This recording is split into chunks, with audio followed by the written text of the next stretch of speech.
Hey there, everybody. Matt Carter here. I'm Jessica Carter from CARTERMATT.com. This video is our reaction to Grey's Anatomy Season 16, Episode 11, and then also we'll preview Episode 12, which I think we have some very big questions about after seeing the promo. Yeah, that promo, I don't know, man. Well, we'll talk about everything in here. Obviously, there are spoilers as we go along. Before we get started, though, if you do like this video, be sure to give us a like, subscribe, and hit that notification bell so you don't miss any other updates we've got coming up your way. So, where do we begin here? I mean, where's the top story within this episode? Because, I mean, so much of it's through Meredith's lens, but, yeah. I mean, how much progress does Meredith really make in this episode other than sort of recognizing, okay, you know, there's still feelings there with DeLuca? Yeah, which was nice to see, you know, and he did say straight up when she was like, I miss you, he was like, I didn't break up with you, like, we're not broken up, it's just kind of a break. And she was kind of like, well, you don't do that when you're with somebody, you're with somebody, and you talk it out kind of thing. So I feel like we're making some positive steps here into repairing things a little bit and getting to a point where we might have some conversations happening. They need to happen. Yeah, I appreciate greatly the fact that they are not just rewriting history on this. I really felt like, especially last week and maybe at the very end of the first half of the season, that it was all of a sudden, oh, the two have broken up and that DeLuca dumped her, or like some of that. So, because I felt like that was the implication they were giving us. But it was like, wait, that wasn't actually what happened. Yeah, and it was nice to make sure that he made it very clear where he was like, oh, we didn't break up. I didn't leave you. Yeah. We're just we need to figure this out kind of thing. And she's like, yeah, we need to actually just have a conversation. Yeah, and I think it's mostly just speaks to the sort of people they are and the points they are in their lives, where I don't think Meredith really, you know, she's not really somebody who I think would say, let's just take a break for a little while. I don't think Meredith's wired that same way. But we also have now the further insistences that Cormac is going to be a big part of this. It feels like every little thing that Cormac does, it's like there's a blinking light behind him that's like possible love interest. Yeah, I know. With every single thing, we saw him tying Amelia's shoe when she couldn't reach it because she's getting more pregnant. And then he's doing all this stuff with Meredith in this episode. I mean, it feels like he could be a love interest for anybody at this point.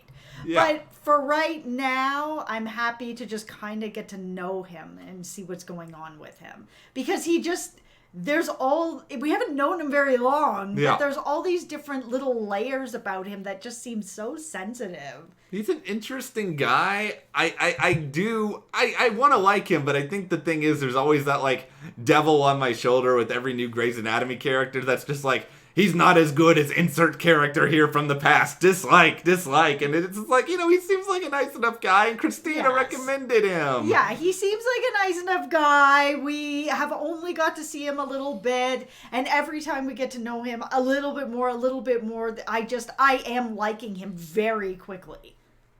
Yeah, I think I will probably come around on rooting for him, but I think the problem is just whenever you insert a character like this, especially when you try to make them a possible love interest or suggest that, it is like you said, we don't really know that much about him. It would be kind of nice to just get to know him before we start to make any sort of like judgments, because with Link last season, it felt a lot like they really just kind of pushed Link in there and they made him into various love interests for people that it took forever to really get to know him. Yeah, and that's why I'm hoping that we're going to have, you know, Amelia's got everything that's going on with her and Link. We have everything that's going on with Meredith and Andrew, so that's not over yet. So right now, for just him, I just want to get to know him. I want him to get to know everybody there and just have it unravel a little bit. You know, we learned a little more about him tonight, that he lost his mom to cancer, and it hasn't been that long. It's been 2 years.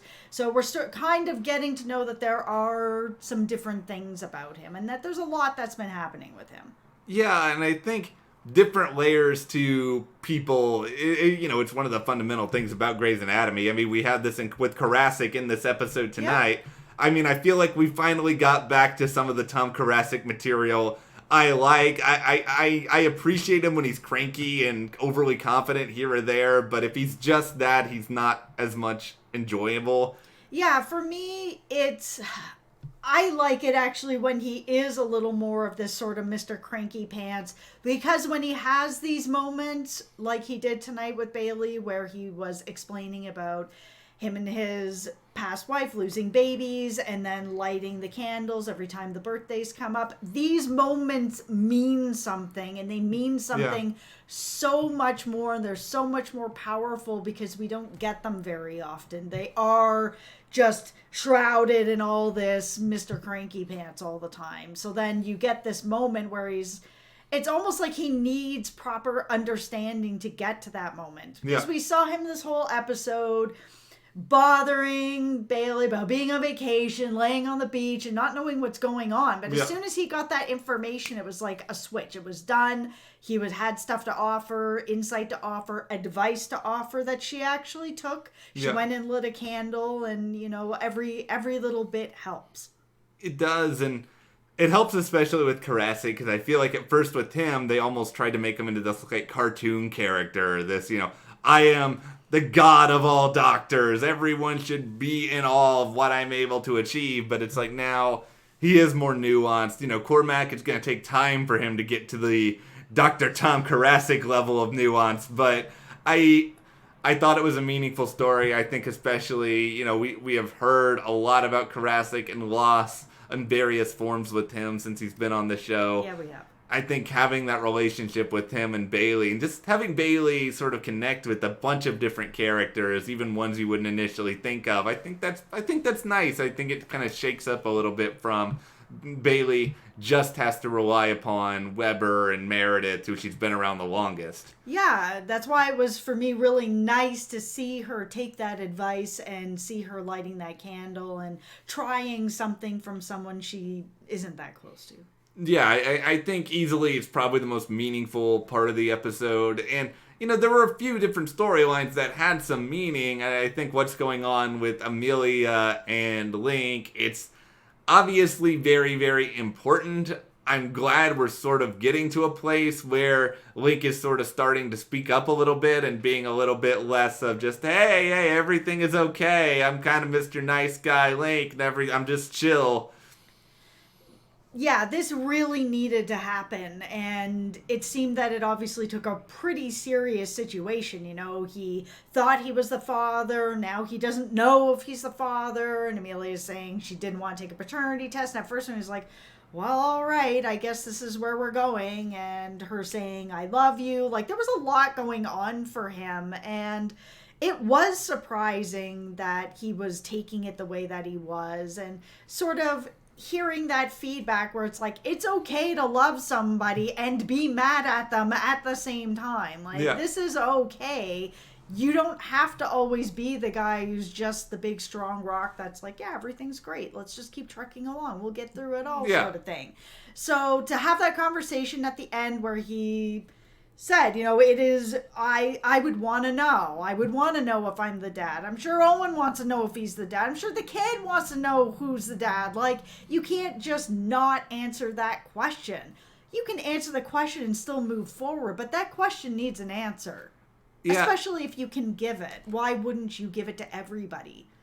I think I would feel, I would be a little bit more, I would at least have a different range of emotions with Link if it just so turns out that down the road after he finds out the news that he's never able to accept this kid as his own and have that sort of feeling about it. But I think when you're just coming to, like, having the hard facts and having the understanding of, is this baby biologically mine, it makes sense for him to have the answer because the answer is possible for him to have. It's not something that needs to be kept from him. And I would obviously hope that if he wants to be with Amelia, they could raise the kid as their own together, but I think to deprive him of that right of knowledge, it wouldn't work, and it wouldn't be fitting, especially if it was sort of a situation where Amelia was kind of enforcing this opinion on him. Yeah, and I think eventually that Amelia was going to come to this decision on her own. I don't think going forward she was going to want to forever withhold this information from her own kid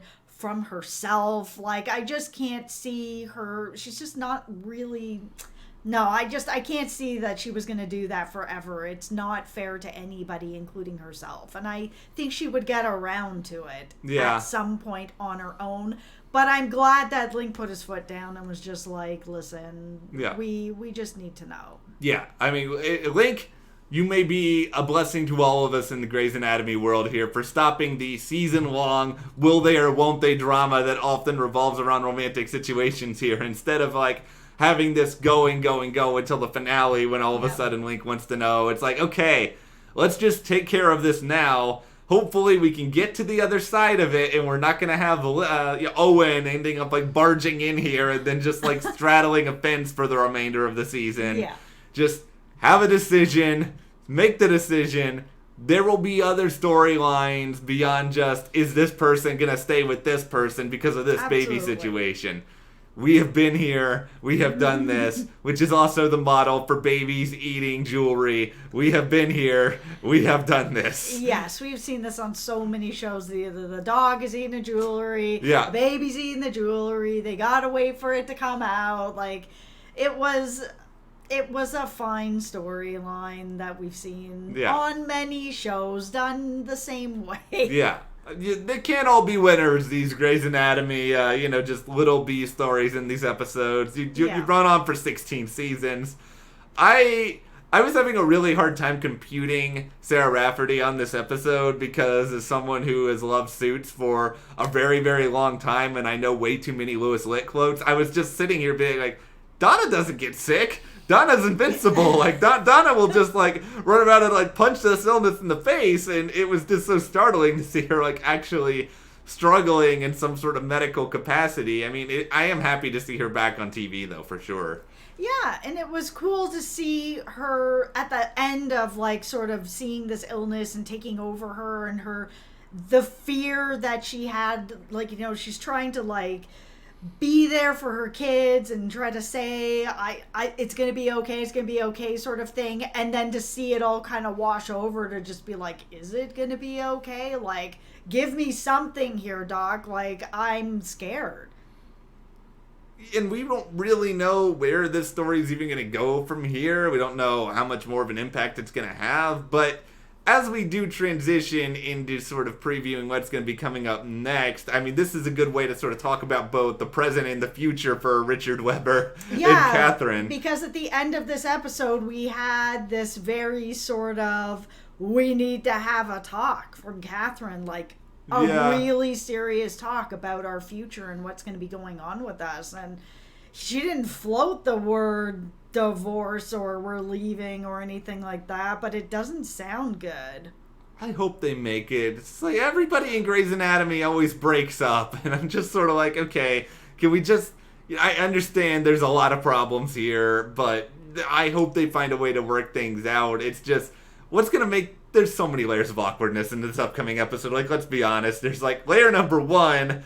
This is going on. Their relationship is in peril. Number 2, it's the engagement party. I guess in honor of them, or it's just in honor of them celebrating. And ultimately, you're going to have this situation where you'll have Maggie there, you'll have Jackson there. Yep. They've got a history. Yep. So that's already going on top of it being sort of this celebration, going on, and them all getting together. So then you've got all of that going on, and then there's Vic, and who's showing up with Dean. What? Why? Okay, so my theory is, and I could be way off on this, but my theory is that because there are so many awkward situations going on at this point, that maybe she just needed a little extra, like, help, that extra little support there, and just have a friend there.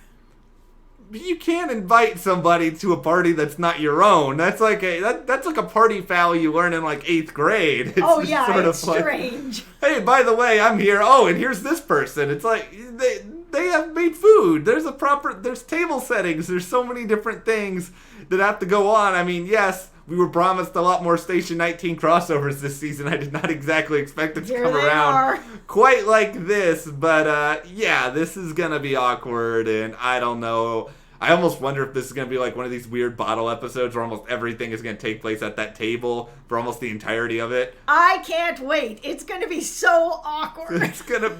For all of you who love mess, this episode of Grey's Anatomy might be for you, but let's conclude our discussion of this one by asking you guys what you thought about it, what storyline you enjoyed the most. And are you going to be happy to see Maggie out of the house? She hasn't been doing that great. No, hopefully this is a chance to be on the up and up, though I'm not entirely sure if being at this party with Richard and really Catherine. great for anyone. Yeah, just let us know all your thoughts in the comments, and if you do like this video, give us a like, subscribe, and you can support us further by checking that link in the description to the CARTERMATT store, and we'll see you here next time.